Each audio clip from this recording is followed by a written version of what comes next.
नमस्कार दोस्तों, मैं विकास। स्वागत है आपका स्टडी मेरी जिद में। आज आपका हिंदी में टॉपिक है विशेषण। तो आज हम इस वीडियो में जानेंगे आखिर में विशेषण कहते किसे हैं और ये कितने प्रकार के होते हैं। तो चलिए शुरुआत करते हैं। सबसे पहले बात आती है आखिर में विशेषण कहते किसे हैं।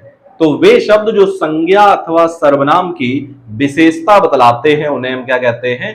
तो उन्हें हम कहते हैं विशेषण। यानी संज्ञा अथवा सर्वनाम की विशेषता बतलाने वाले शब्द क्या कहलाते हैं? आपके विशेषण कहलाते हैं। बात आती है विशेषण के प्रकार। आखिर में विशेषण कितने प्रकार के होते हैं? तो विशेषण जो होते हैं मुख्य रूप से आपके कितने प्रकार के होते हैं? 4 प्रकार के होते हैं। विशेषण कितने होते हैं? 4। कौन कौन से? गुणवाचक विशेषण, सार्वनामिक विशेषण, संख्यावाचक विशेषण और परिमाणवाचक विशेषण। ये 4 प्रकार के आपके विशेषण होते हैं। चलिए एक एक करके इन सभी के बारे में हम चर्चा करते हैं। सबसे पहले बात आती है नंबर 1, गुणवाचक विशेषण। आखिर गुणवाचक विशेषण क्या होते हैं? तो गुणवाचक विशेषण क्या होते हैं? जिनमें रंग, रूप, आकार, प्रकार, गुण, दोष, इनका बोध यानी इनकी अगर विशेषता दी जाती है तो उन्हें क्या कहते हैं? हम गुणवाचक विशेषण कहते हैं। यानी जो शब्द संज्ञा अथवा सर्वनाम के गुणधर्म, स्वभाव का बोध कराते हैं, गुण, धर्म, रंग, रूप, आकार, प्रकार, इनका बोध कराते हैं, उन्हें हम कहते हैं गुणवाचक विशेषण। जैसे नया, ताजा, पीला, युवा, भला, सच्चा, गोल आदि। जैसे कह दिया जाए मोहन बुद्धिमान लड़का है। अब मोहन बुद्धिमान लड़का तो है लेकिन उसकी विशेषता क्या है? कि वो बुद्धिमान है। अब बुद्धिमान क्या है? तो बुद्धिमान एक गुण है। तो बुद्धिमान जो शब्द है वो विशेषण तो है लेकिन अगर पूछा जाए किस प्रकार का है तो कौन सा हो जाएगा आपका? तो हो जाएगा आपका गुणवाचक विशेषण। या फिर आ जाए पीली कमीज। कमीज तो है लेकिन उसकी विशेषता क्या है?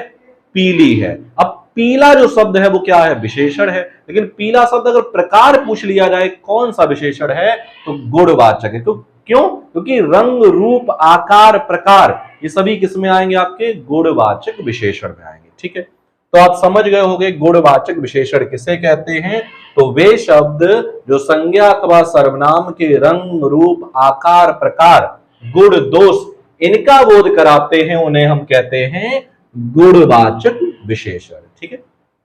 नंबर 2, सार्वनामिक विशेषण। अब सार्वनामिक विशेषण क्या होते हैं? वे सर्वनाम जो विशेषण के रूप में प्रयुक्त होते हैं उन्हें हम क्या कहते हैं?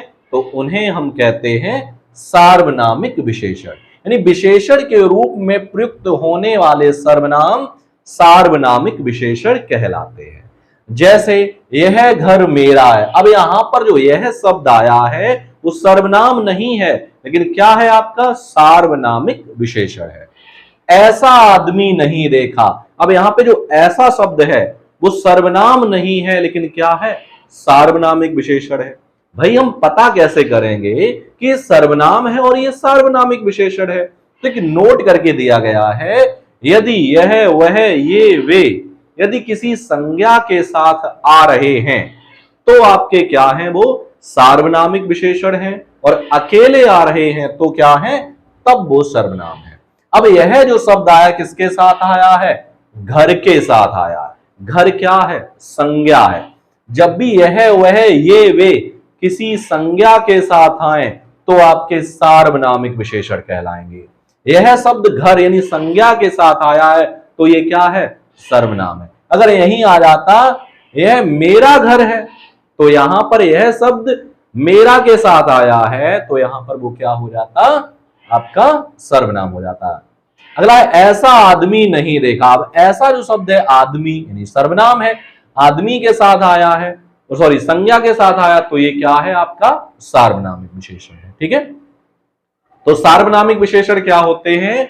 वे सर्वनाम जो विशेषण के रूप में प्रयुक्त होते हैं उन्हें हम सार्वनामिक विशेषण कहते हैं। तो सार्वनामिक विशेषण किसे कहते हैं? वे विशेषण जो संज्ञा के रूप में प्रयुक्त होते हैं उन्हें हम सार्वनामिक विशेषण कहते हैं। सार्वनामिक विशेषण जब भी यह, वह, ये, वे किसी संज्ञा के साथ आए तो सार्वनामिक है और अकेले आए उन्हें कहते हैं तो उन्हें हम सर्वनाम कहते हैं। ठीक है, आगे बढ़ते हैं, अगला है नंबर 3 आपका संख्यावाचक विशेषण। अब संख्यावाचक विशेषण क्या होते हैं? जो शब्द संज्ञा अथवा सर्वनाम की संख्या का बोध कराएं। किसका बोध कराएं? संख्या का बोध कराएं, उन्हें संख्यावाचक विशेषण कहते हैं। अब संख्यावाचक आपके दो प्रकार के होते हैं, निश्चित संख्यावाचक और एक होता है अनिश्चित संख्यावाचक। मैंने कह दिया 4 लड़के, अब लड़कों को तो गिना जा सकता है, तो 4 निश्चित भी है, 4 लड़के कैसा है? निश्चित है, और कैसा है? संख्यावाचक है। मैंने कह दिया कुछ लड़के, क्या कुछ जो है वो निश्चित है? नहीं है, लड़के संख्या है, लड़कों को गिना जा सकता है, संख्यावाचक विशेषण है, लेकिन कैसा है? अनिश्चित है। 4 लड़के कैसा है? निश्चित है, लड़कों की संख्या निश्चित है, लड़के कितने हैं? 4 हैं। 5 फूल, फूलों को गिना जा सकता है, 5 फूल, फूल तो है, संख्यावाचक विशेषण तो है, लेकिन कैसा है? निश्चित है। यही कुछ लड़के, अब कुछ लड़के, कितने लड़के पता ही नहीं कितने हैं, कुछ लड़के, तो लड़कों को गिना तो जा सकता है, लेकिन यहां पर निश्चित ही नहीं दिए गए हैं कि कितने हैं। जब भी निश्चित ना हो, 2, 4, 5, 6, अगर निश्चित नहीं है तो वहां कौन सा विशेषण हो जाएगा? अनिश्चित संख्यावाचक विशेषण। कई लोग, कोई, कुछ, कई, ये कैसे हैं? अनिश्चित हैं। ठीक है। अगला है नंबर 4 आपका परिमाणवाचक विशेषण। परिमाण मीन्स क्या होता है? मात्रा, क्षमता, जिसे हम गिन नहीं सकते, केवल मापा या तौला जा सकता है। यानी परिमाणवाचक विशेषण, जिन विशेषणों से संज्ञा अथवा सर्वनाम के परिमाण का बोध होता है, उन्हें क्या कहते हैं? परिमाणवाचक विशेषण कहते हैं। अब ये भी निश्चित और अनिश्चित ये भी होते हैं। निश्चित परिमाणवाचक जैसे 10 किलो घी, अब घी है, क्या घी को गिन लोगे? नहीं गिनते भाई, लिक्विड है, तरल है, घी केवल तौल सकते हैं, माप सकते, लेकिन गिना नहीं जा सकता। अब निश्चित क्यों है? क्योंकि 10 किलो घी, ठीक है, निश्चित कर दिया, कितना है? 10 किलो है। 5 क्विंटल गेहूं, गेहूं को गिन नहीं सकते, तौल सकते हैं। 5 कुंटल निश्चित है, कितने हैं? 5 कुंटल है।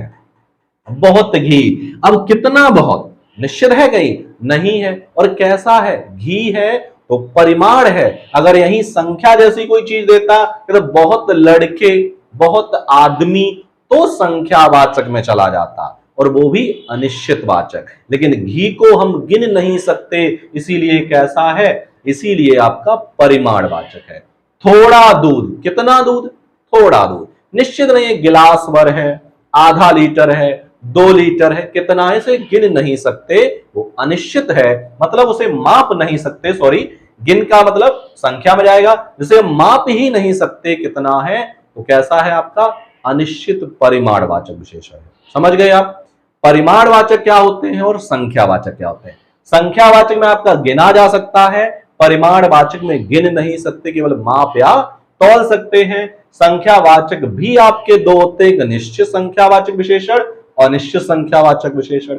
परिमाणवाचक भी आपके 2 होते हैं, एक निश्चित परिमाणवाचक और दूसरा अनिश्चित परिमाणवाचक। ठीक है, तो विशेषण आपके 4 होते हैं। कौन कौन से? गुणवाचक विशेषण, सार्वनामिक विशेषण, संख्यावाचक विशेषण और परिमाणवाचक विशेषण। अब बात आती है अगला कि प्रविशेषण आखिर में किसे कहते हैं? तो प्रविशेषण कहते हैं वे शब्द या वे विशेषण जो विशेषण की भी विशेषता बतलाते हैं, उन्हें हम प्रविशेषण कहते हैं। यानी जो विशेषण की भी विशेषता बतलाए, क्या कहलाएगा? आपका प्रविशेषण कहलाएगा। जैसे सीता अत्यंत सुंदर है, सीता अत्यंत सुंदर, यानी सीता सुंदर है, तो विशेषण क्या है? सुंदर है। अब सुंदर की भी विशेषता बतला रहा है, कैसी है? अत्यंत सुंदर है। अब सुंदर की भी, यानी विशेषण क्या है? सुंदर, और सुंदर की भी विशेषता बतला रहा है कि अत्यंत सुंदर है। तो अत्यंत शब्द क्या है? ये आपका प्रविशेषण है। जो विशेषण की भी विशेषता बतलाए, प्रविशेषण कहलाएगा। अगला उदाहरण, घोड़ा बहुत तेज दौड़ता है। घोड़ा तेज दौड़ता है, तेज विशेषण है, और विशेषण की भी विशेषता क्या बतला रहा है? कि बहुत तेज दौड़ता है। तो बहुत क्या हो जाएगा आपका? ये आपका प्रविशेषण हो जाएगा। ठीक है, विशेष से आखिर में किसे कहते हैं? जिसकी विशेषता बतलाई जाए, जिस शब्द की विशेषता बतलाई जाए उसे विशेष्य कहते हैं।